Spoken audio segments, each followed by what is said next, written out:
Driving വളരെ enjoy ചെയ്യുന്ന ആൾക്കാർക്കും അതുപോലെ തന്നെ നിരന്തരമായി ഡ്രൈവ് ചെയ്യുന്ന ആൾക്കാർക്കുമൊക്കെ വാഹനത്തിന്റെ പവറിനെ കുറിച്ചും മൈലേജിനെ കുറിച്ചുമൊക്കെ നിരവധി ആശങ്കകളും അതുപോലെ തന്നെ താല്പര്യങ്ങളും ഉണ്ട്.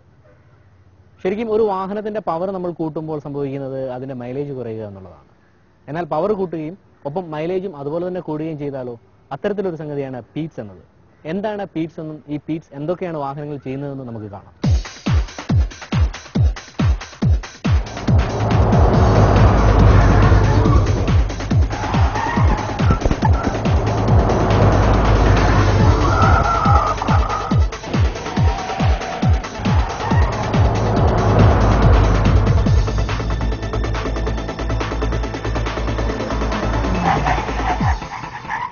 പീറ്റ്സ് എന്ന് പറഞ്ഞൊരു സംഭവം എന്ന് പറഞ്ഞാൽ എളുപ്പത്തിൽ പറയാൻ പറ്റില്ല. കുറേ സാധനങ്ങളുണ്ട്. അതിലിപ്പോൾ നമ്മൾ 2005 നമ്മൾ ആദ്യം ലോഞ്ച് ചെയ്തത് പീറ്റ്സ് ട്യൂണിംഗ് ബോക്സ് ആണ്. പീറ്റ്സ് ട്യൂണിംഗ് ബോക്സ് ഉണ്ടാക്കുന്നത് ബെൽജിയമിലുള്ള ഒരു കമ്പനിയാണ്, PSI മോട്ടോർസ്പോർട്ട് എന്ന് പറഞ്ഞൊരു കമ്പനി. ഈ പീറ്റ്സ് ട്യൂണിംഗ് ബോക്സ് എന്ന് പറഞ്ഞാൽ ശരിക്കും ഒരു കമ്പ്യൂട്ടറാണ്. അത് നമുക്ക് ടേബോ ഉള്ള ഡീസൽ കാറുകളിൽ ഫിറ്റ് ചെയ്യാൻ പറ്റുന്ന ഒരു കമ്പ്യൂട്ടർ. ആ കമ്പ്യൂട്ടർ ഫിറ്റ് ചെയ്താൽ ഉള്ള ഗുണങ്ങൾ എന്ന് പറഞ്ഞാൽ മെയിനായിട്ടുള്ള ഗുണം വണ്ടിയുടെ പെർഫോമൻസ് കൂടുക. പെർഫോമൻസ് കൂടുക എന്ന് പറഞ്ഞാൽ അതിന്റെ പവറും ടോർക്കും കൂടി ഇന്ധന ചെലവ് കൂടാതെ അത് കൂടുക എന്നുള്ളതാണ് അതിന്റെ മെയിൻ ഗുണം. മെയിൻ ഗുണങ്ങൾ പറയുകയാണെങ്കിൽ ഇപ്പോൾ ഓവർടേക്കിംഗ് ഗിയർ ഷിഫ്റ്റ് ചെയ്യാതെ ഓവർടേക്ക് ചെയ്യാൻ പറ്റും. നമുക്ക് തേർഡ് ഗിയറിൽ പോയിക്കൊണ്ടിരിക്കുന്ന ഇപ്പം 40 കിലോമീറ്റർ തേർഡ് ഗിയറിൽ പോയിക്കൊണ്ടിരിക്കുകയാണെങ്കിൽ ഇപ്പൊ ട്യൂണിംഗ് ബോക്സ് പിടിപ്പിച്ചു കഴിഞ്ഞാൽ 40 ഫോർത്ത് ഗിയറിൽ തന്നെ ഈ 40 കിലോമീറ്റർ സ്പീഡിൽ പോകാൻ പറ്റും. അതിന്റെ ടോർക്കും പവറും കൂടുന്നതുകൊണ്ടാണ് ആ ഗുണം. അത്രേ ഉള്ളൂ ട്യൂണിംഗ് ബോക്സ് എന്ന് പറയുന്ന സാധനം. ഇത് വളരെ സിമ്പിൾ ആണ് കണക്ട് ചെയ്യാൻ. 5 മിനിറ്റ് മതി. ജസ്റ്റ് ഒരു കണക്ടറേ ഉള്ളൂ.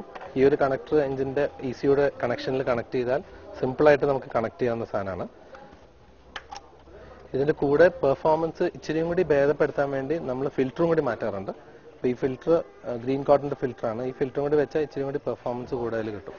ഈ ട്യൂണിംഗ് ബോക്സ് ലോഞ്ച് ചെയ്ത് കഴിഞ്ഞ ഉടനെ നമ്മൾ കുറേ പ്രോഡക്ട്സ് വേറെ ലോഞ്ച് ചെയ്തു. ഫിൽറ്റേഴ്സ് ലോഞ്ച് ചെയ്തു, നമ്മൾ സസ്പെൻഷന്റെ അപ്ഗ്രേഡ്സ് ലോഞ്ച് ചെയ്തു, ബ്രേക്കിംഗ് സിസ്റ്റംസ് ലോഞ്ച് ചെയ്തു.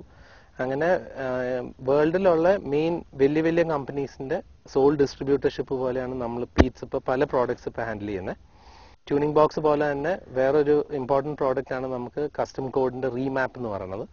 ഈ റീമാപ്പ് എന്ന് പറയുന്നത് ട്യൂണിംഗ് ബോക്സ് ഒരു എക്സ്റ്റേണൽ ഹാർഡ്വെയർ ആണ്. ഒരു കമ്പ്യൂട്ടർ നമ്മൾ വണ്ടിയിൽ ഘടിപ്പിക്കുന്നതാണ്. പക്ഷെ ഈ റീമാപ്പ് എന്ന് പറഞ്ഞാൽ എങ്ങനെയാണെന്ന് വെച്ചാൽ വണ്ടിയിൽ തന്നെയുള്ള കമ്പ്യൂട്ടറിലെ സോഫ്റ്റ്വെയർ നമ്മൾ ഡിലീറ്റ് ചെയ്ത് കളഞ്ഞ് നമ്മളൊരു പുതിയ സോഫ്റ്റ്വെയർ അതിൽ കയറ്റുകയാണ് ചെയ്യുന്നത്. ഈ സോഫ്റ്റ്വെയർ കയറ്റുമ്പോൾ അതിലുള്ള മുഴുവൻ സോഫ്റ്റ്വെയർ മാറ്റിയിട്ട് പുതിയത് കയറ്റുന്ന കാരണം നമുക്ക് ഇച്ചിരിയും കൂടി ഫൈൻ ട്യൂൺ ചെയ്ത് ചെയ്യാൻ പറ്റുന്നതുകൊണ്ട് കുറച്ചും കൂടി പവർ കൂട്ടാനും പറ്റും. അതാണ് മെയിൻ ഈ കസ്റ്റം കോഡ് റീമാപ്പിന്റെ ഗുണം. ഇപ്പോൾ നമ്മൾ കേട്ടതുപോലെ ഈ പീറ്റ്സ് ഘടിപ്പിച്ച വാഹനത്തിന്റെ അല്ലെങ്കിൽ ഇതിന്റെ ബാക്കി പ്രോഡക്റ്റുകൾ ഘടിപ്പിച്ച വാഹനത്തിന്റെ ബിൽസിൻ സസ്പെൻഷൻ അതുപോലെ തന്നെ ഇതിന്റെ ബ്രേക്കിംഗ് സംവിധാനം ഇതിന്റെയൊക്കെ ഒരു പെർഫോമൻസും അതുപോലെ തന്നെ ഇതിന്റെ പവറും ഒക്കെ എങ്ങനെയുണ്ട്, അതെങ്ങനെയാണ് നമുക്ക് അനുഭവിക്കുന്നത് എന്നറിയുന്നതിന് വേണ്ടി പീറ്റ്സ് ഡേ ഔട്ട് എന്ന പേരിൽ പീറ്റ്സ് ഒരു പരിപാടി കോയമ്പത്തൂരിൽ സംഘടിപ്പിക്കുകയുണ്ടായി. അവിടുത്തെ റേസിംഗ് ട്രാക്കിലാണ് ഇത് നമുക്ക് ഇതിന്റെ ഒരു പെർഫോമൻസ് നോക്കാൻ സാധിച്ചത്. തികച്ചും വളരെ വ്യത്യസ്തമായ ഒരു അനുഭവമായിരുന്നു.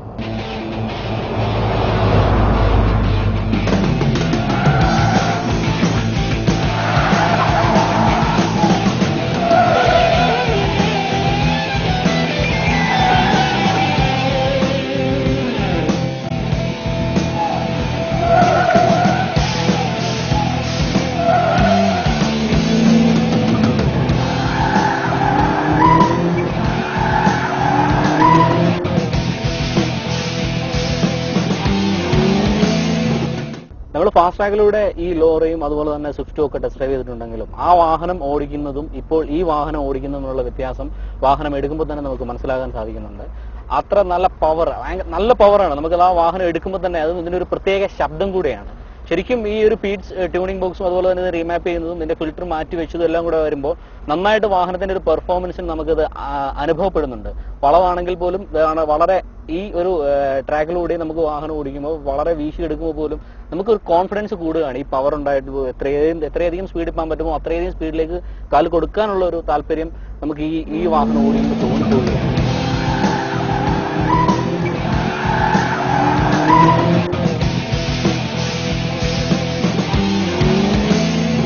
ട്യൂണിംഗ് ബോക്സ് നമ്മൾ ലോഞ്ച് ചെയ്ത സമയത്ത് ഐ എൻഡ് വെഹിക്കിൾസിന് മാത്രമായിരുന്നു ഈ ട്യൂണിംഗ് ബോക്സ് ഫിറ്റ് ചെയ്യാൻ പറ്റുള്ളായിരുന്നുള്ളൂ. മെഴ്സിഡീസ്, BMW, ഓഡി അങ്ങനത്തെ കാറുകളിലായിരുന്നു.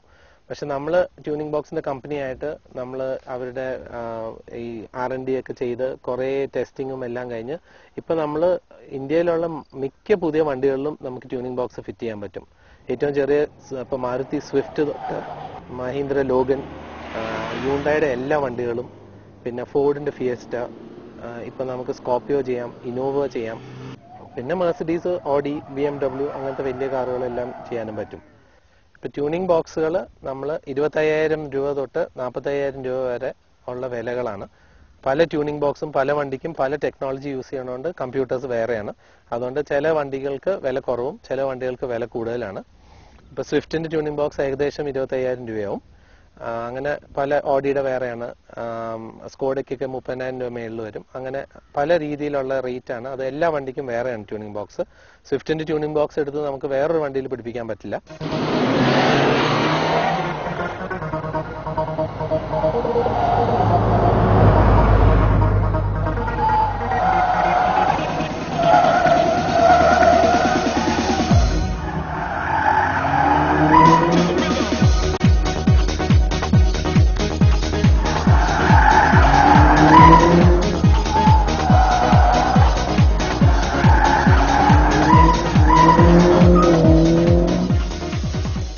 വർഷം മുമ്പ് നമ്മൾ പെർഫോമൻസ് അപ്ഗ്രേഡ്സ് ഇച്ചിരി കൂടി സീരിയസ് ആയിട്ട് എടുക്കാൻ തുടങ്ങി. ട്യൂണിംഗ് ബോക്സ് ഒന്നും കൂടാതെ ഡീറ്റെയിൽഡ് ആയിട്ടുള്ള മോഡിഫിക്കേഷൻസ് ചെയ്യാൻ തുടങ്ങി. അങ്ങനെയാണ് നമ്മൾ സ്കോഡ ഒക്ടാവിയയില്, പെട്രോൾ സ്കോഡ ഒക്ടാവിയയില് ഡീറ്റെയിൽ മോഡിഫിക്കേഷൻസ് ചെയ്ത് 240 bhp 300 bhp ഒക്കെ ആക്കാൻ തുടങ്ങി. അങ്ങനെ നമ്മൾ ഇന്നിപ്പോൾ ഇവിടെ ഷോക്കേസ് ചെയ്തിട്ടുണ്ട് ഞങ്ങളുടെ 2 300 bhp കാർസ്. അതിൽ it's one of the most powerful cars ഇന്ത്യയിൽ. ശരിക്കും പറഞ്ഞാൽ നമ്മളിവിടെ ചെയ്യാവുന്ന ഏറ്റവും കൂടുതൽ പവറുള്ള കാറുകളാണ് അത്. ഇപ്പൊ ഇന്ത്യയിൽ തന്നെ നമുക്ക് 38 വണ്ടികളുണ്ട് 300 bhp ഉള്ള.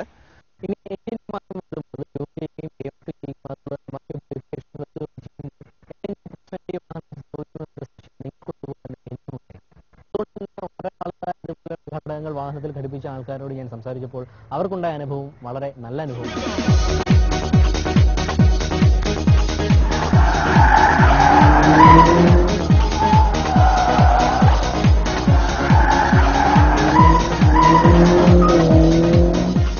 ഞാൻ ഉപയോഗിക്കുന്ന സ്വിഫ്റ്റ് ഡീസൽ ഇപ്പോൾ 8 മാസമായിട്ട് പീറ്റ്സിന്റെ ട്യൂണിംഗ് ബോക്സ് ഫിക്സ് ചെയ്തിട്ടുണ്ട്. ഇതിലിപ്പോൾ പീറ്റ്സ് ട്യൂണിംഗ് ബോക്സ് ഫിറ്റ് ചെയ്തതിന് ശേഷം കാണുന്നൊരു ഇതെന്ന് വെച്ചാൽ പവർ ലെവൽ ഇൻക്രീസ് ആണ്. മൈലേജിൽ കുറവ് വരുമെന്ന് പലരും പറഞ്ഞെങ്കിലും എനിക്കിതുവരെ അത് അനുഭവപ്പെട്ടിട്ടില്ല. 20,000 കിലോമീറ്റർ ഉപയോഗിച്ചിട്ടുണ്ട്. എന്റെ കാറ് ഹിൻഡായി വിവ ആക്സെന്റ് ആണ്. അത് മേടിച്ചൊരു 10-20,000 കിലോമീറ്റർ കഴിഞ്ഞപ്പോൾ എൻ്റെ ഒരു കസിൻ റെക്കമെൻഡ് ചെയ്തു ഈ പീറ്റ്സിന്റെ ഇങ്ങനെ ട്യൂണിംഗ് കിറ്റ് ഉണ്ട്, വളരെ നല്ലതാണ് എന്ന് പറഞ്ഞിട്ട്. അപ്പൊ അത്രയും നല്ലതായിട്ട് റെക്കമെൻഡ് ചെയ്തുകൊണ്ട് ഞാൻ വിചാരിച്ചു ഓക്കെ നോക്കാമെന്ന് വിചാരിച്ചിട്ട് വെച്ചു. And I am very satisfied. വളരെയധികം ഗുണമുള്ള പോലെ തോന്നി, എസ്പെഷ്യലി എന്റെ പുള്ളിംഗ് പവർ ഓവർടേക്ക് ചെയ്യുമ്പോഴൊക്കെ. ഞാൻ ഉപയോഗിക്കുന്ന വണ്ടി സ്കോഡ ഒക്ടേവിയ VRS ആണ്. 150 bhp ഉള്ള വെഹിക്കിൾ ആയിരുന്നു. അന്നേരമാണ് ഞാൻ പീറ്റ്സിനെ പറ്റി കേൾക്കുകയും അത് റീമാപ്പ് ചെയ്ത് 300 ആക്കാമെന്നും അറിഞ്ഞത്. സോ ഞാൻ പീറ്റ്സിനെ കോണ്ടാക്ട് ചെയ്യുകയും അത് ഞാൻ 300 bhp ആക്കുകയും ചെയ്തു. 2 വർഷമായിട്ട് ഞാൻ അത് ഉപയോഗിക്കുന്നുണ്ട്. എനിക്ക് മൈലേജിലോ അതിന്റെ എഞ്ചിൻ പെർഫോമൻസിലോ എല്ലാം എനിക്ക് സാറ്റിസ്ഫൈഡ് ആണ്.